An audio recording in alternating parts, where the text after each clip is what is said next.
Salut! On peut dire que vous n'êtes pas du genre à traîner les pattes. À peine je vous précise mon adresse sur la vidéo d'il y a 2 jours, que je reçois déjà un cadeau de l'un d'entre vous. Allez, petit spoil avant la prochaine vidéo, je reçois vos cadeaux. Il s'agit d'un jeu PS4. Ouh, et ce n'est pas n'importe lequel. Il s'agit d'une exclusivité ultra populaire que beaucoup d'entre vous m'ont conseillé de faire. Avec grand plaisir, je vous le présenterai en live Twitch. Si vous aussi vous désirez m'envoyer un petit cadeau ou une lettre de soutien, vous avez mon adresse dans la description de cette vidéo. Oui, je sais, vous êtes beaucoup à psychoter un petit peu. Non, Astérion, tu sais que tu peux avoir des problèmes si tu diffuses ton adresse. Mais je préfère vous rassurer, la première fois que mon adresse avait fuité sur internet, c'était en 2014. Depuis tout ce temps, je me suis fait swatter 2 fois. J'ai déjà reçu une crotte, 2-3 lettres de menaces, on est déjà venu devant chez moi. Et pourtant, je suis toujours ici, j'ai pas déménagé. Finalement, c'est comme si tout le monde était au courant de mon adresse, alors ne vous inquiétez pas de ce côté-là. Astérion est quelqu'un de très fort,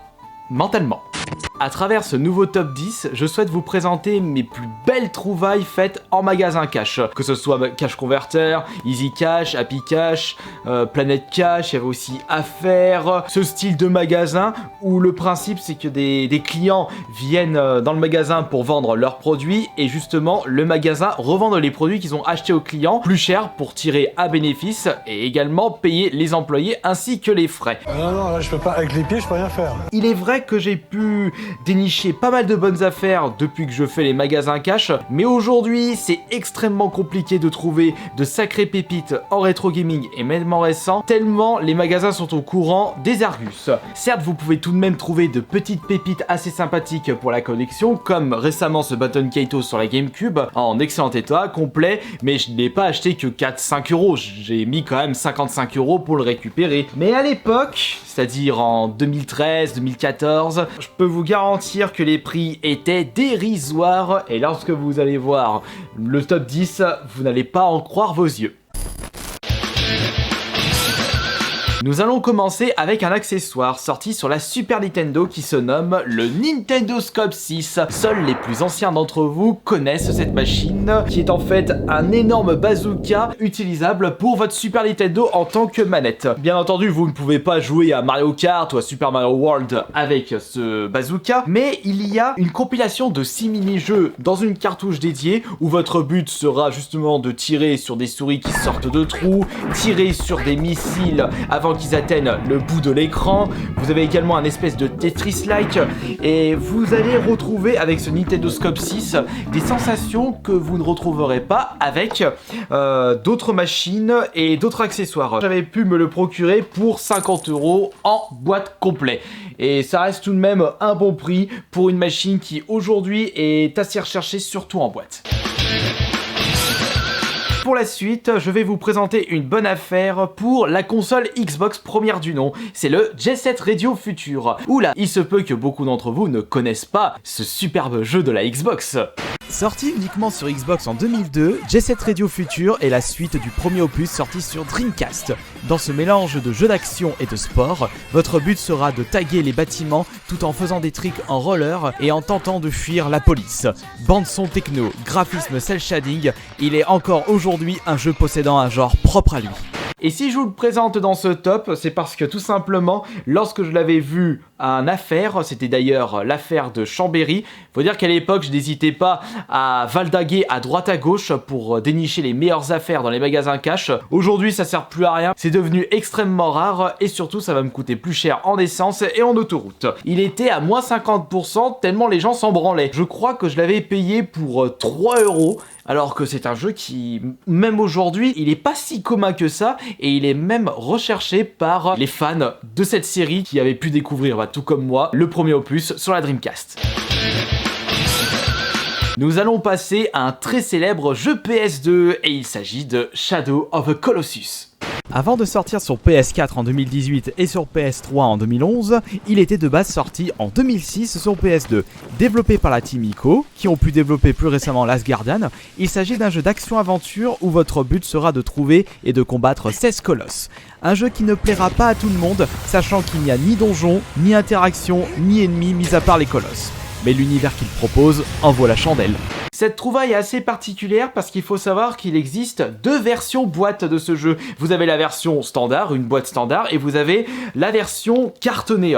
Et celui-ci est un peu plus rare aujourd'hui parce qu'elle est plus fragile. Cette version possède justement des cartes postales à l'intérieur. Et lorsque j'étais tombé sur ce jeu, surtout qu'en plus elle est plus fine, donc ça se repère tout de suite dans un rayon cash, j'avais pu le récupérer pour seulement 4,50 €. C'était vraiment un prix de malade mental. J'avais pu me procurer ce jeu en 2013, il y a 7 ans. Aujourd'hui, trouver ce jeu pour seulement 4,50 €, non, impossible. Peut-être pour 45 €, c'est-à-dire 10 fois plus, mais au prix de l'époque, vous pouvez faire une croix dessus.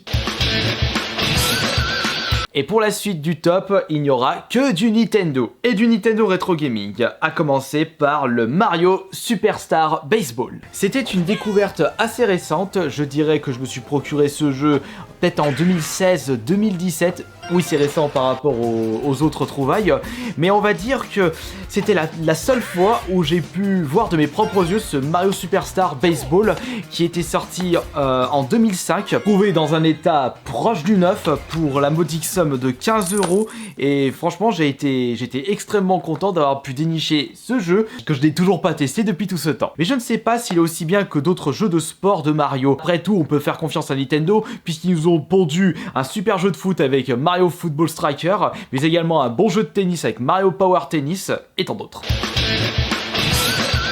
Nous allons passer à une toute petite cartouche Game Boy Color. C'est dommage que je ne l'avais pas récupéré en boîte, mais au vu du titre, là encore une fois c'était la seule fois que j'avais pu le voir de mes propres yeux.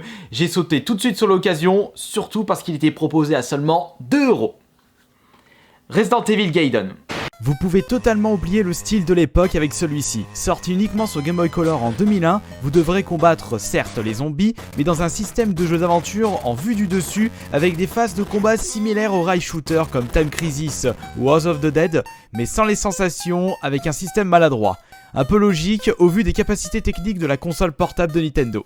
Et la petite anecdote par rapport à cet achat, eh bien au moment où je l'avais demandé au vendeur de ce Easy Cash, il m'avait direct dit Ah zut, mon collègue s'est trompé au niveau du prix. il voulait absolument pas le vendre pour 3 €, mais comme il savait que c'est le prix affiché qui fait foi lors d'un achat de jeux vidéo ou lors d'un achat dans un magasin, eh bien il avait pas le choix. Donc j'avais pu récupérer avec un grand sourire aux lèvres un Resident Evil Gaiden sur Game Boy Color, même si ce jeu pue du fion par rapport aux autres Resident Evil, mais pour 3 €, et c'est un jeu qui n'est vraiment pas commun pour cette série. Autre superbe trouvaille fait au Easy Cash, mais nous allons basculer sur du plus ancien avec un jeu NES trouvé en boîte complet et dans un état proche du neuf, c'est du mint. Regardez-moi la beauté de ce Dracula Curse, Castlevania 3. J'avais pu récupérer ce jeu pour la modique somme de 50 €, sachant qu'aujourd'hui il en vaut 6 fois plus et à l'époque il en valait 4 fois plus, mais l'état était tellement exceptionnel et impeccable que je pensais à une carte mode, ce qui veut dire une contrefaçon, une fausse cartouche et une fausse boîte. Mais après vérification, il s'agissait bel et bien d'un jeu original, une véritable cartouche officielle et une boîte officielle. Une magnifique trouvaille pour un jeu exceptionnel et surtout pour une série très demandée de la part des collectionneurs.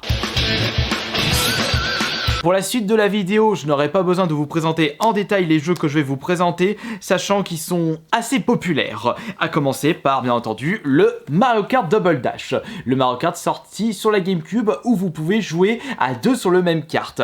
Oui, mais finalement, c'est pas une si bonne affaire que ça, c'est pas exceptionnel. Oui, c'est vrai qu'aujourd'hui, trouver ce jeu à 4,50 €, c'est assez exceptionnel, mais si je vous le présente sur cette vidéo, c'est parce que lorsque je l'avais acheté, il y avait carrément le CD bonus de Zelda qui était uniquement disponible dans le bundle Mario Kart de la GameCube. Sinon, l'autre moyen de récupérer ce jeu dans sa boîte d'origine, c'était uniquement via le code VIP de Nintendo où il fallait débourser 4500, 5000 points de fidélité du club Nintendo pour pouvoir récupérer gratuitement ce jeu. Mais sinon, bah, vous n'avez pas trop le choix pour récupérer cette compilation des Zelda. À seulement 4,50 €, j'avais la banane jusqu'à la fin de la semaine. Là aussi, un jeu extrêmement populaire qui est sorti sur je ne sais pas combien de consoles différentes, un jeu qui était sorti de base sur la PS1, le très célèbre Resident Evil 2. Et c'est d'ailleurs avec cet opus que j'ai pu découvrir cette série. Il est également sorti sur la N64, sur la Dreamcast, il est ressorti justement sur la GameCube, on a eu le droit au remake sur Xbox One, sur PS4, mais c'est vraiment un jeu totalement hallucinant de par sa qualité, son ambiance, ses musiques, sa bande son. Vous désirez jouer au meilleur jeu de zombies de tous les temps, c'est celui-ci. Eh bien, je l'avais uniquement acheté pour 4,50 €. Je vous laisse vérifier son prix actuel sur internet, pour la version GameCube. On reste sur la GameCube avec un achat trouvé par mon frère jumeau qui m'a passé par la suite. Il avait pu faire une nouvelle ouverture de magasin cash et justement il y avait du nouveau stock, de nouvelles petites pépites qui attendaient les premiers clients du magasin et il avait pu tomber sur quelques jeux GameCube dont celui-ci.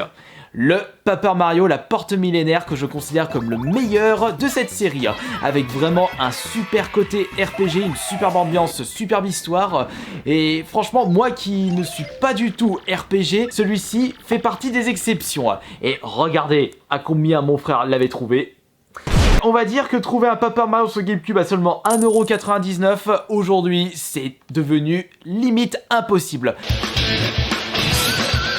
Et nous terminons avec ma plus belle trouvaille de magasin cash. Et encore une fois, je pensais me retrouver avec une carte mode parce que je ne pensais pas du tout acheter ce jeu ultra rare, jamais sorti en France pour seulement une pièce de 2 €. Je vous l'avais déjà montré plusieurs fois, mais encore une fois, franchement, je me rends vraiment pas compte de la chance que j'ai pu avoir à l'époque. Surtout qu'en plus, le magasin avait d'autres jeux Super Nintendo américain et des jeux qui étaient proposés à 30-60 €, mais celui-ci l'avait proposé à 2 €, sachant que c'était le plus rare du rayon.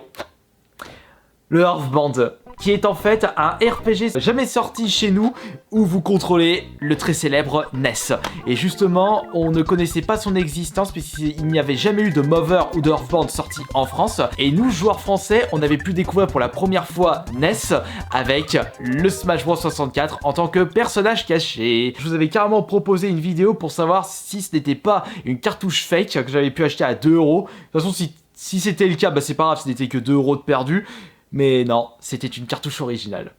Vous pouvez également me dire de votre côté si vous avez pu trouver de superbes affaires dans les magasins cash depuis toutes ces années. Et je vous remercie beaucoup pour tous les pouces bleus ainsi que tous les abonnements. Et on se retrouve demain pour la prochaine vidéo. Merci beaucoup, c'était Astérion.